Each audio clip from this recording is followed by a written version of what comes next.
There we go. Hi, welcome to Play by Play. My name is Sean Bouchard. Happy to be here playing the Novelist, sort of part two, the second month of the summer, I think. That's sort of how the game has led me to expect it's structured. We played through sort of one set of 3 little stories, and then it said we're about a third of the way done. So I'm looking forward to this. I feel like I have the mechanics down a little bit. Like I know what's going on. I know how the game works. I understand sort of the kinds of decisions that I have to make. And the game has indicated that like now we're moving into Act 2, not just narratively, but also mechanically. Some of the lights that we had previously are going to be shut off.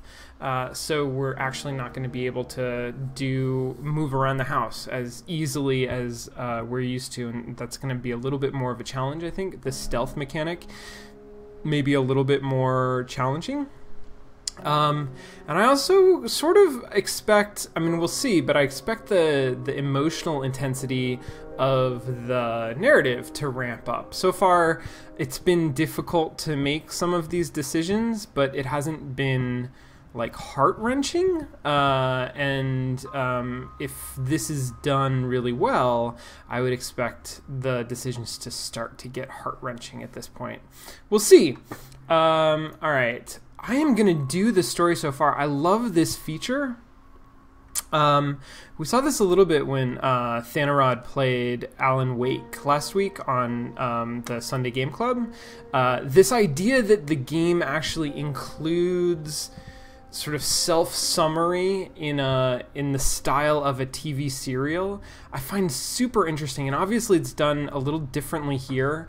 It's certainly framed differently. It's in a more literary style, but it's also optional, right? Like Alan Wake is explicitly divided into episodes, and each one ends with a credit sequence. Not actually credits, but essentially a credit sequence, and then a previously on and a title sequence and the whole thing. This is also, like, by its nature, divided into chapters, and it has this sort of optional thing that is really cool. And I haven't wanted to do it all the time because it seems like, I don't know how carefully it's written in terms of spoiling content, but I have been away for a week, so I'm gonna read this and we'll see what it says. So it's dividing up into the chapters. Oh, this is perfect. This is exactly what I wanted. Chapter 1. When the Kaplans arrived and Dan was struggling with writer's block, he put his book aside for one night to have a bottle of wine and relax with his wife, but still found time for 2 games of Race and Roger. So we chose Linda and compromised with Dan. No, not Dan. Dan is the dad. I forget the little boy's name. Tommy. We compromised with Tommy. Chapter 2. When Linda put on an art show and asked for Dan's help with publicity, he missed an important deadline on his book to help her with the art show, but also sent Paul a rough draft to ease the blow of missing his deadline. So there we chose Linda and Dan, compromised with Dan. And then 3, when Linda's grandmother's funeral was the same day as Dan's book signing and a trip they'd planned with Tommy, that is, I mean, that's poor planning even without the funeral, right? Dan decided to do the book signing, but also flew in for the visitation the night before. So there we chose Dan and compromised with Linda. So it seems like we're doing pretty well with Dan and Linda, like especially with Linda. I think I care more about Linda than anybody else. Tommy is not doing so hot. Tommy has not gotten a lot of attention from his dad. All right, 4. When Dan received a surprise inheritance, what happens next? Let's continue and see. The inheritance.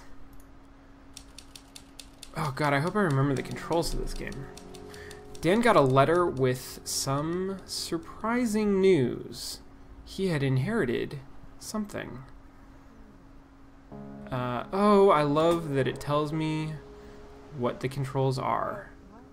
Okay, first thing I want to do as a stealth gameplay. Oh god, I can't use that light! That light is key. It's like core to my whole strategy for the office. I don't know how I get to the office.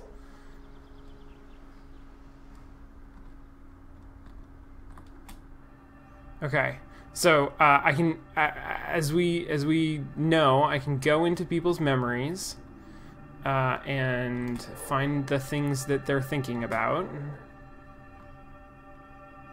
And when I finish my book in December, He's planning to finish his book in December. Don't joke like that. Oh no, he's planning to finish his book over the summer. That was a joke?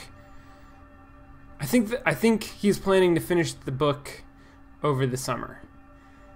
Okay. Don't joke like that. I don't get it. I'm not smart enough to follow your jokes. Don't joke like that.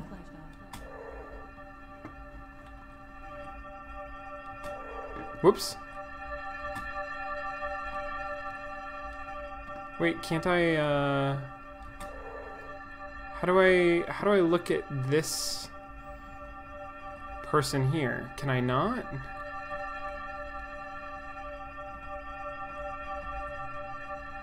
I can't tell if I'm forgetting a mechanic, or there's a bug in the game, or, something just really weird is happening. I expect that I should be able to, I'm gonna move away from that sound. I should be able to click on this and get like a transcript of what he's writing, because the pattern that I've seen in these memories is that there's two sort of like very, very short conversation moments, and then there's one like written, oh, there we go. Still can't believe how many people showed up at the reading. Maybe I haven't faded into obscurity just yet. But forget about the publicity. That's fleeting. Won't matter in the end. The best thing was having a deadline and hammering on that chapter.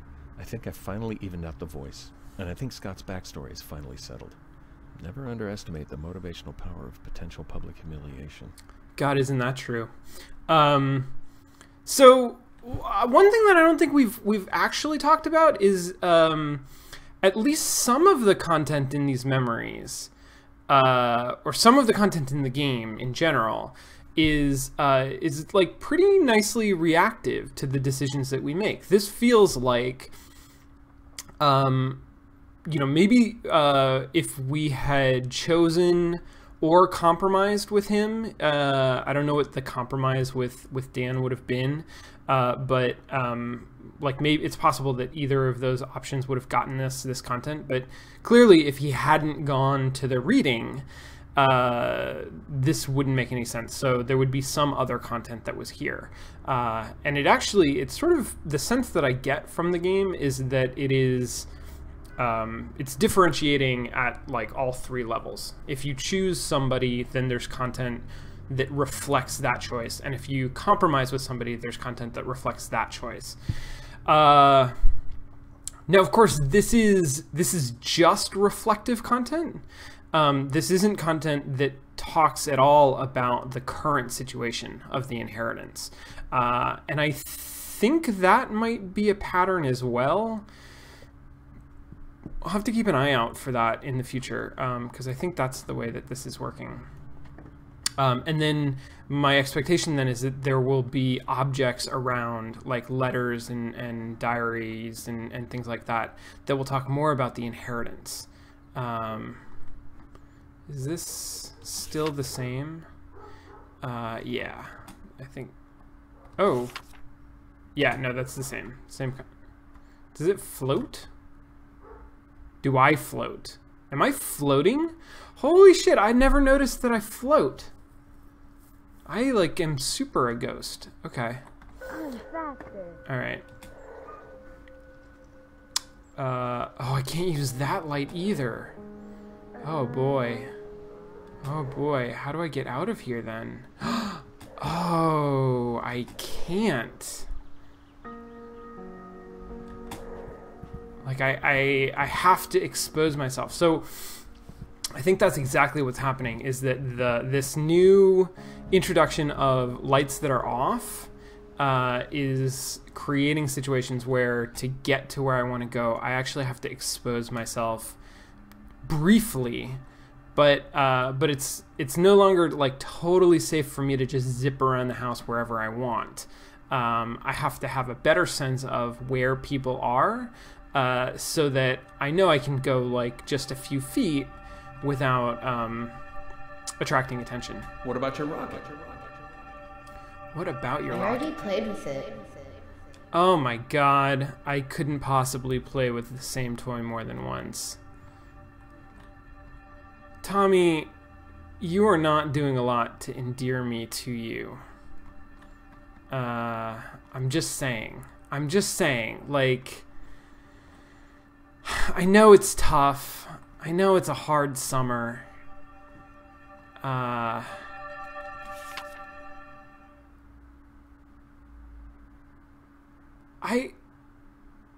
This looks so much like every picture, doesn't it? Am I crazy? Is he just drawing the same picture over and over and over again? That seems like really weird behavior to me. Tommy freaks me out just a little bit. Okay, I mean, obviously I feel bad for him. Like, you know, he needs some more attention. He needs some more nurturing. But I don't know. Maybe I just hate children. That's probably what it is. Okay, so Dad's over there. Tommy's in here. Where is Mom? How do I get down? There we go. Now I'm stuck in the bathroom. That's no good. There's Mom.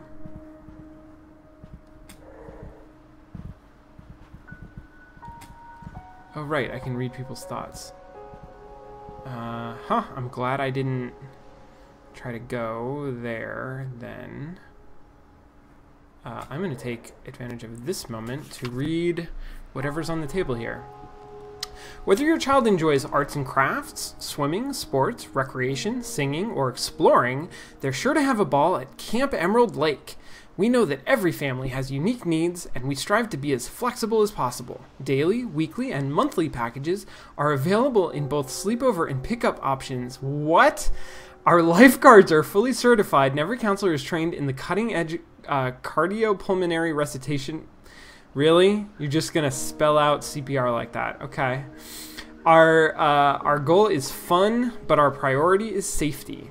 The enclosed brochure contains information on all the exciting opportunities at Camp Emerald Lake. We're sure you'll find many things to like, and we hope to see your child soon. Can I get rid of Tommy? Is that an option? Can I just, like, ship him off somewhere and not have to deal with him for the rest of the summer? Oh, boy.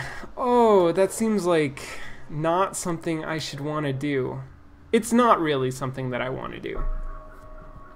But it would make things easier. Now I'm stuck here again.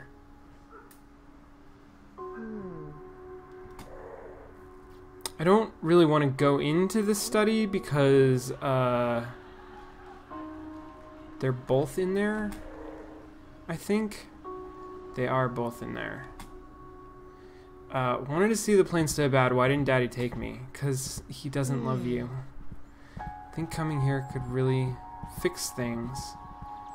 Linda's feeling optimistic, right?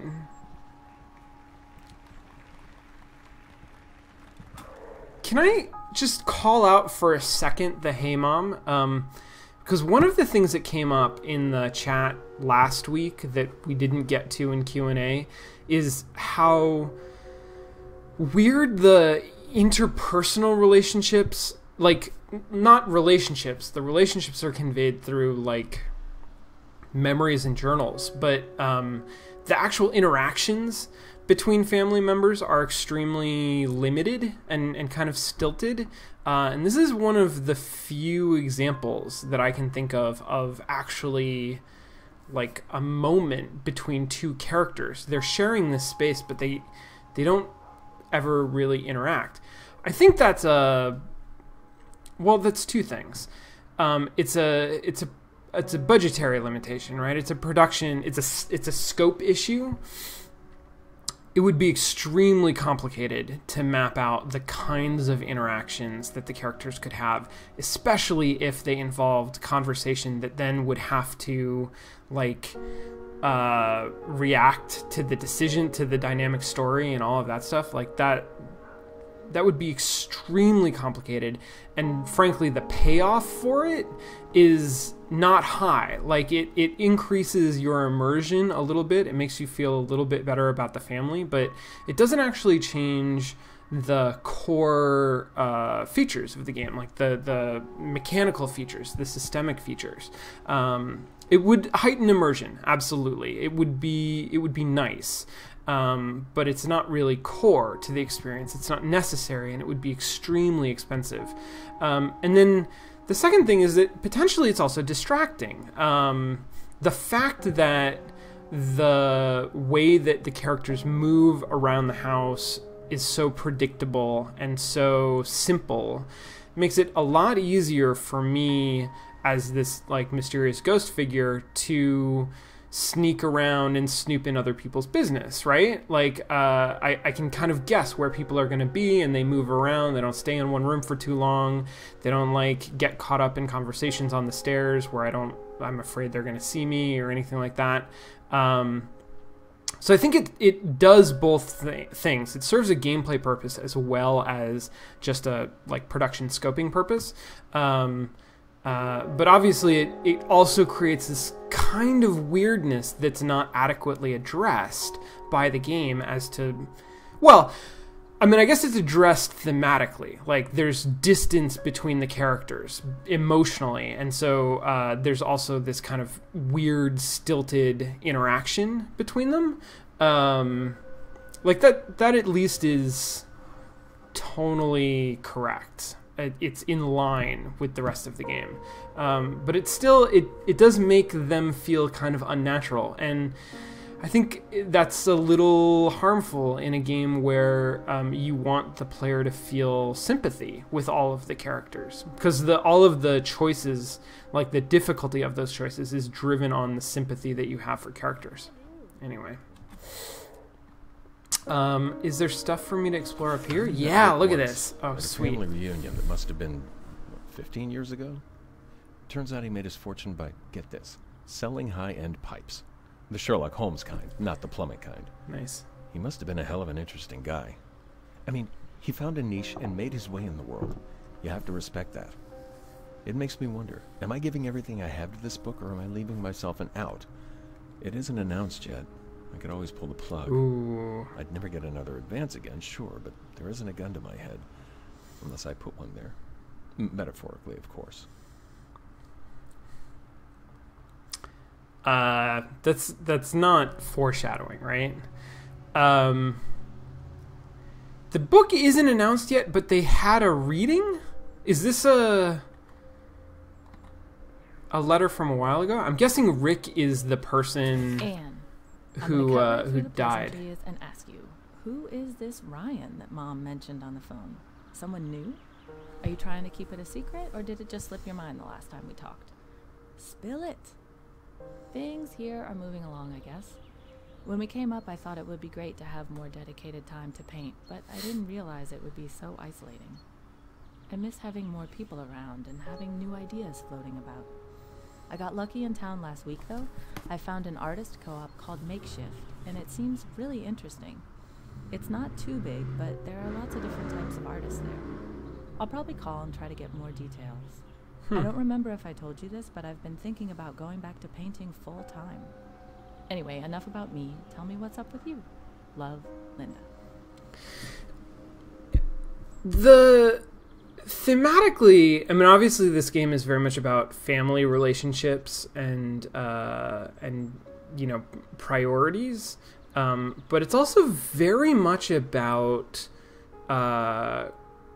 creative work in an interesting way, and it falls into really pretty heavy-handed archetypes, but It's also, you know, it's, I don't know, I at least feel a lot of resonance with some of those archetypes, certainly with a lot of what Dan talks about deadlines and creative block and trying to, you know, get work done and struggling with that. And Linda, you know, sort of musing about the benefits of having space to yourself to create, but also the necessity of having life around you, of having like people around you. That really resonates with me too. So it's interesting that even with sort of a lot of really broadly archetypal characters, I find there to be some interesting stuff here. Did I do something? I hear footsteps, but maybe they're somewhere else. Hey, honey, what you doing? Blasting off. Hey, how's it going? Good. They talk to each other like they don't need to be particularly close together to talk to each other.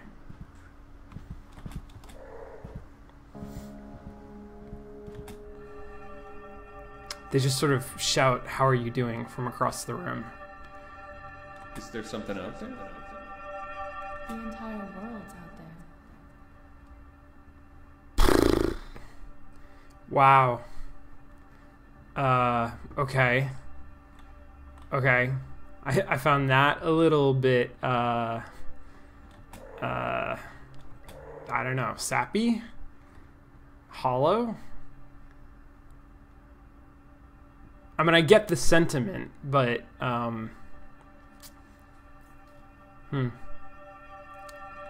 Going to the funeral alone was hard. There's a part of me that understands why Dan couldn't come, but I don't think I'll ever get over him not being there. What would Grandma Jo have thought? She probably would have had the perfect advice, something like what she used to say about living a balanced life, not just a balanced week. Dan coming to the visitation did at least make it a little more bearable. I have to give him that. Living a balanced life, not a balanced week. Is that a cliche? I don't think I've ever heard that before. Turning up the game audio a little bit. Hopefully that will help. Let me know how that is. Okay, all right. Uh-oh, I hear footsteps. Here comes Tommy. Does that... So she wants to go to the co-op. Oh, right. That light doesn't work. I haven't gotten to what Tommy wants. No! Okay. Whew. That was lucky. And I haven't gotten to what he wants. Where else are there usually clues in the office? There's often stuff. Dan, I looked into it, and the guy at the literary register said that pre-release ads do drive up pre-orders quite a bit. It's his job to sell ads, of course, so we have to take that with a grain of salt. I usually leave this kind of thing to the guys in marketing department, so I'm a little out of my depth here, but I checked with them and they said the same thing. So it seems like the ads would make sense if the book is good. You don't want to oversell and underdeliver. I have to say, this is the first time I've had a writer offer to pay for extra marketing. You sure about it? There aren't any refunds if the book tanks. You've got some drive, though, coming up with an idea like this. I'll give you that. Think about it and let me know. Paul. That is sort of fascinating.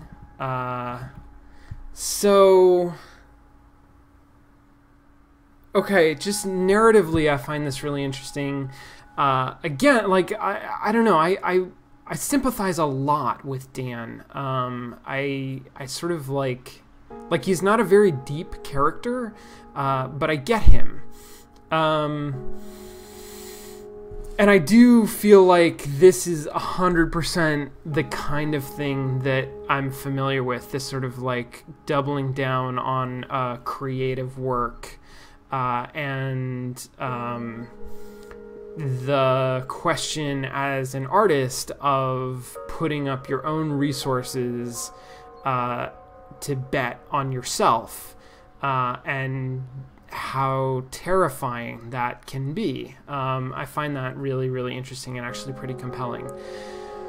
From a game structure standpoint, I find it, well, I don't know. It's sort of weird that I believe what's going on in this chapter is Dan has come into a substantial amount of money and we're trying to decide what to do with it. And Linda would like to use it to pay for the membership in a like shared makerspace sort of a thing, artist co-op, I think she called it. And Dan would like, and which I guess makes sense. I mean, I don't know what those membership fees would be exactly, but I guess there would be some, and so you could use the money for that. Dan obviously wants to use the money to buy himself advertising, which is interesting. It's an interesting plan. I don't know what Tommy wants. I guess I have not yet seen what Tommy wants. Oh, right. The point is, we never actually got that premise. Like, the title of the chapter is that is the inheritance, like, implies this or suggests it, and the previously on suggested it, and it's weird to me, I guess, because it seems like it's missing, like we're missing a piece of narrative that I haven't found yet, and it's strange that the game allows me to not find that piece since it's so core to setting up the premise. But at the same time, I guess it's such a like tropey or cliched or archetypal premise that I feel like I know exactly what it is, even though we haven't been presented with that narrative. And that's been sort of generally the case with the premise for each of these chapters. So maybe that's fine. Maybe that's the intention, you know, that's all that it needs. But I think this is the same magazine that we saw before. Okay. Tommy, what do you want? It's probably gonna have something to do with that kite, huh? Oh, do I need to look at... Oh, I need to look at drawings for Tommy, I guess. There was a drawing down here that I didn't look at because I don't really care about the drawings. Not yet. Right, there's a drawing over there. But literally everybody is in this room right now. Are there other families here? Good question, Tommy. I don't know. Are there other families here? Like, how isolated are we? This seems like pretty good real estate, right? Like, up on the top of a hill overlooking the ocean. Like, is there not another house right over there? But maybe this is the off season. It's like, it's vacation property in the off season, so maybe it's all uninhabited. Oh, got it. Tommy wants to go to the camp. Well, gosh, Tommy, I mean, if that's what you want, it seems like, you know, maybe Dad could get more done.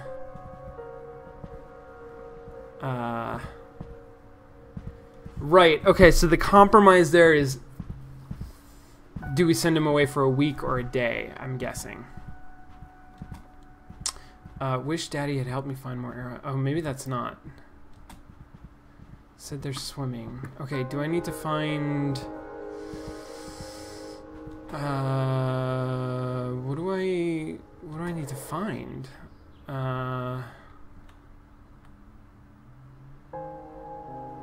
I read the letter about the camp.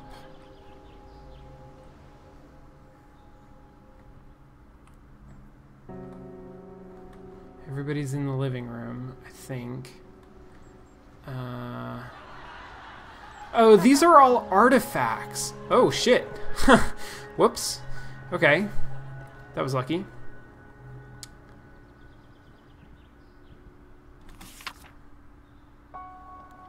Can you take Tommy out today, maybe to the beach? I think you could both use some fresh air. I have to be in town by noon, and I probably won't be back till 4. Lynn. Is that today? I mean, she's literally here. Like, Hey, Mom. Oh, hey, honey. bring my kite to that camp Mommy told me about. So I think I had to find artifacts. I had to find like the little mementos. No, artifacts, I guess. I had to find the informational things for each of these characters. And the last one for Tommy was this note about taking him to the beach. Hey. What did I do? Was that actually like what this was about though? I guess that was. That he wants me to choose the kite because that represents spending time at the beach with Dad. And the camp is a red herring, maybe? Dan, I hope you're doing well. I got this address from your father. I hope it's correct. I'll get to the point.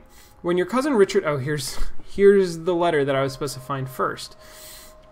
When your cousin Richard passed away last year, we discovered that his pipe business had done very well. He wasn't wealthy, but he was very comfortable. At the execution of his will, we were somewhat surprised to find that he wished to distribute his estate among all living blood relatives.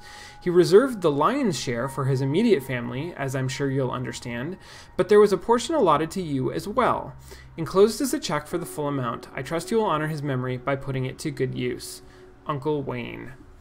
I say that we were supposed to find this first. I mean, like I say, the game has set up these premises so that they're very, very simple to follow. It doesn't really matter if we had found this or not. We understood what was going on, and so therefore, you know, if we find it late in the story, that's fine. It's setting up sort of a narrative framework rather than telling a linear narrative. I don't know. It seems a little unusual, I guess, as a choice. All right, so here we go. I can take Danny to the beach. Okay, so it's also interesting that I just naturally embody Dan. Even though I'm definitively not playing as Dan, because Dan is the de facto decision maker in the house for whatever reason. Like, that's a little weird. I think we touched on that last time. It's a little weird that he's so much the focus of decision making. He's also the focal point of all of the conflict in the family. So I talk about this decision as though I were Dan. I can either spend time with Tommy down at the beach, which seems like something I should probably do. I can put forward money on an ad, which seems like that's really interesting. Or I can have Linda take the money to be more fulfilled as an artist and potentially go back to painting full time.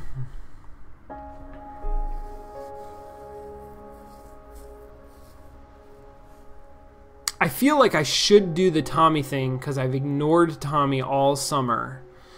But it's the one that I least want to do. So, oh boy, gosh, this is modeling, I think, a potentially really interesting emotional state for a kind of a distant father. I mean, what I'm reading into this as a player is that my sort of lack of caring for Tommy is a reflection of Dan's sort of not adequate interest in his son's life and happiness and well-being. I mean, I understand that he's, this is important to him. He's got a lot of things going on. I understand all of that, but I sort of feel like this is so much. So the thing with here's what it is. Here's what it is. I have an opportunity to do something great for Linda, right? Linda has this great opportunity to become a better painter, a more fulfilled painter, a more complete full-time painter. I have an opportunity to take a risk for Dan, right? To like put myself out, to take a step forward, to do something very active. The choice for Tommy is to like not fuck up more.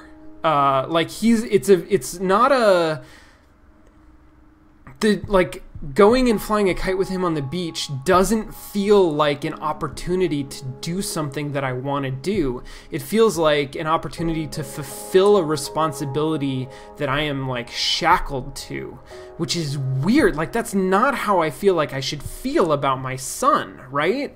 Like, this should be, Dan should be like, should want to go to the beach with Tommy, and I don't get that sense from any of the narrative that's presented in the game.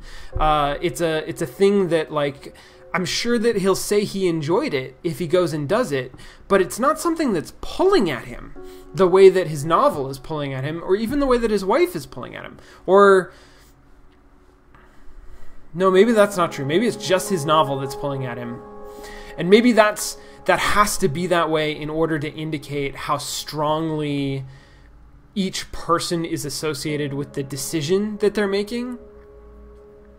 And for whatever reason, I get Linda better. And so I feel like Linda has a desire that is pulling at her. Whereas Tommy, yeah, I guess he's got a desire that's pulling at him. He wants to go to the beach and spend time with his dad. But that should be... I don't know. As Dan, I want Linda to succeed. As Dan, I want my novel to be great. As Dan, I wish I didn't have to take care of this kid. And that's really weird and a little upsetting to me. And I don't know how much of that is, me as a person being a terrible person and not caring about children, which... I don't think is true, or if other people who play this game have a similar reaction. But bottom line, fuck Tommy. So I'm gonna go Linda.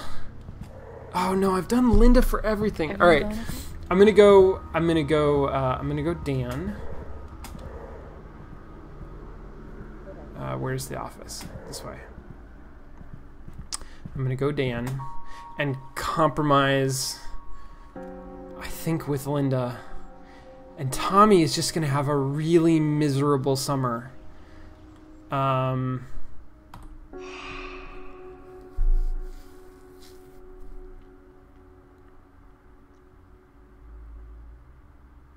thinking about how this is going to affect Tommy growing up. Like, is he going to act out in middle school because of this? I don't know. Diary of Claire Bradford, September 5th, 1961. Maybe getting my thoughts down on paper will help. Make a list. That's what Mom always taught me. So, dear diary, here are all the wonderful things about Roger. He's handsome. He'll soon be working as a lawyer at his father's firm. Though the job is no gift, he worked so hard in college. He might be the only person on earth who loves music as much as me. He especially loves the songs I write him. His family has money, which of course shouldn't matter, but it's nice to feel secure. Who wouldn't want to marry someone like that? Again, she's an artist, right? She writes songs. So the game has a particular obsession, not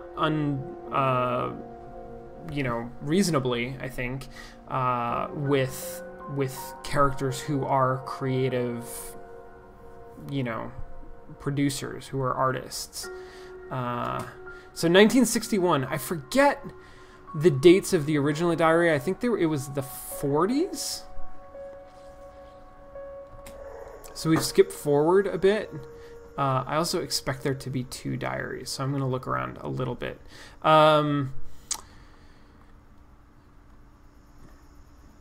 I think the original diaries were in the 40s, and the guy bought the house to rent it out, and oh, funny that I can... Oh, no, I can possess that light. Got it. And so now this is a story from the 60s, from 1961. More from the diary of Claire Bradford. I don't know why, but I feel like I can really get my thoughts together here. That's why this entry isn't going to be very fun, but fair is fair. I've already waited a day, and there's no use delaying it longer. Here are the not-so-wonderful things about Roger. He can be so self-absorbed, especially when he's working on something. No one will ever accuse him of having a great sense of humor. He's so very predictable. Sometimes this makes me feel secure. Other times, I just feel so bored. I wonder if maybe he spends too much time chasing his father and not enough being his own man. There. Now I feel rotten. I do love him very much. Everyone has their flaws. Are his so bad? This is so much more of an interesting story than the one that we're actually spending time on. Maybe I'm wrong about that. Maybe it's just because I'm just glimpsing it. But I think it's interesting that this story, like, we don't actually interact with. But it still manages to be... I don't know. Like, I feel a lot of the same kind of tension that I feel in the Novelist family around Claire Bradford and Roger. And obviously there are some of that is because there's echoes. But there's also, I don't know that this is actually directly parallel to the current situation. Yeah, interesting. So, but it's more. I mean, I think it's really establishing that this pattern of the ghost going through and helping people out through the years. Painter bag or kite. I'm sorry, Tommy. Where's the painter bag? There it is. Linda's compromise. Let's do it. Let's do it.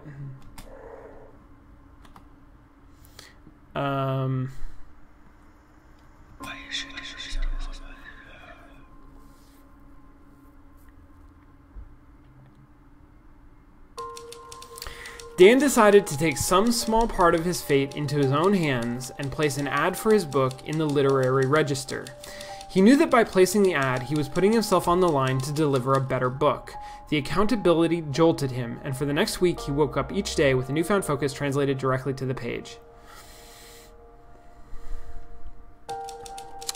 Dan called the co-op to see if there were any less expensive options and learned that they hosted after-hours workshops on everything from stitching to calligraphy.